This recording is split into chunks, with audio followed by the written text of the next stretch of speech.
भाजपा सांसद और राष्ट्रीय प्रवक्ता सुधांशु त्रिवेदी ने कहा, उन्होंने खजाना खाली कर दिया है और यह साफ है कि जब हमारी सरकार आएगी तो हमें इसे फिर से भरने की चुनौतियों का सामना करना पड़ेगा। केजरीवाल गरीबों की मदद करने का दावा करते हैं, मुफ्त सेवाएं देने का दावा करते हैं, लेकिन उन्हें प्रधानमंत्री नरेंद्र मोदी से सीखना चाहिए कि मुफ्त सेवाएं कैसे दी जानी चाहिए।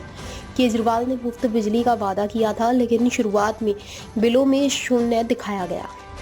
बिना वास्तविक लागत को समझे।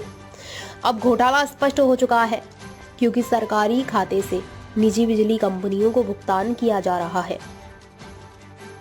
अब इन्होंने खजाना लूटकर खाली कर दिया है, तो मानी हुई बात है कि जब हमारी सरकार आएगी तो उसको काफी चुनौतियां रखनी पड़ेंगी कि इस खाली खजाने को किस प्रकार से भरे।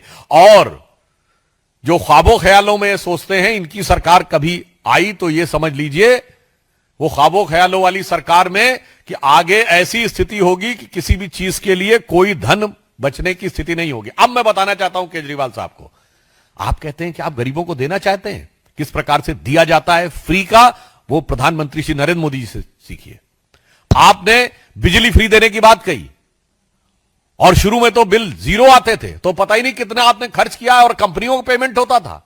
वो सारा घोटाला सबके सामने आ चुका है, क्योंकि सरकार के खाते से नहीं जा रहा है, सरकार पेमेंट कर रही है बिजली कंपनियों को, और बिजली कंपनियां प्राइवेट हैं। देना है तो प्रधानमंत्री जी के रूप में देखिए, प्रधानमंत्री जी ने सूर्य घर बिजली योजना प्रारंभ की है, यानी सोलर पैनल्स लगाकर कोई भी अपने घर में बिजली बना सकता है। और 7.5 लाख लोग आवासों पर अब तक सोलर पैनल्स लग चुके हैं, यानी बिजली टोटली फ्री।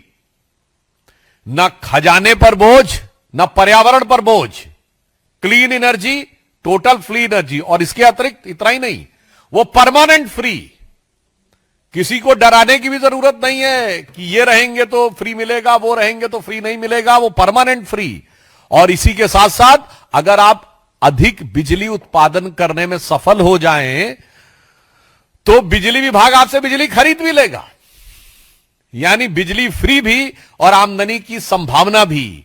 मगर क्या बताएं, जो अपने को सबसे ज्यादा पढ़े लिखे होने का दावा करते हैं, ऐसा प्रतीत होता है कि उन महोदय के ही को सिर्फ खजाना लूटना आता है, खजाना खाली करना आता है, दिमाग खाली रख के आते हैं। दिमाग का प्रयोग करें तो जो प्रधानमंत्री जी ने किस रूप में किया है, जब हमारी सरकार बनी तो सोलर पैनल्स, सबसे पहले सोलर अलायंस बना, फिर सोलर पैनल्स का प्रोडक्ट लिंक ईटी स्कीम में कंस्ट्रक्शन शुरू हुआ, अन्यथा हम टोटल बाहर से आयात करते रहते। और उसके बाद 22 जनवरी 2024 को, जिस दिन श्री रामलला विराजमान की प्राण प्रतिष्ठा थी, उस दिन प्रधानमंत्री सूर्य घर बिजली योजना का प्रारंभ हुआ। ऐसे आप सोचिए कि किस ढंग से विकास किया जाता है और किस ढंग से जनता को मुफ्त सेवाएं उपलब्ध कराई जा सकती हैं, सफलता के साथ और वित्तीय प्रबंधन के साथ। इसलिए अंत में मैं कहना चाहता हूं दिल्ली की जनता से, और देश की जनता भी सोचे कि नई राजनीति का प्रयोग करने वाले क्या होते हैं। बड़ा प्रसिद्ध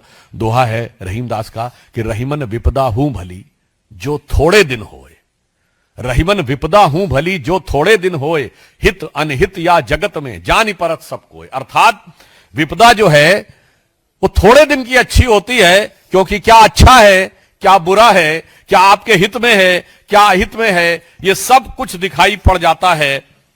इसलिए मगर दिल्ली में यह विपदा, यह आपदा बहुत लंबी हो गई है, अब यह 10 वर्ष की हो गई है। इसलिए अब जागृत होकर दिल्ली की जनता को इस आपदा को, दिल्ली की संपदा को लूटने वालों को से मुक्ति का मार्ग प्रशस्त करना होगा। और हम आश्वस्त हैं कि वो इस दिशा में आगे बढ़कर इस आपदा के प्रबंधन में, इस आपदा के निवारण में सक्रिय भूमिका निभाएंगे।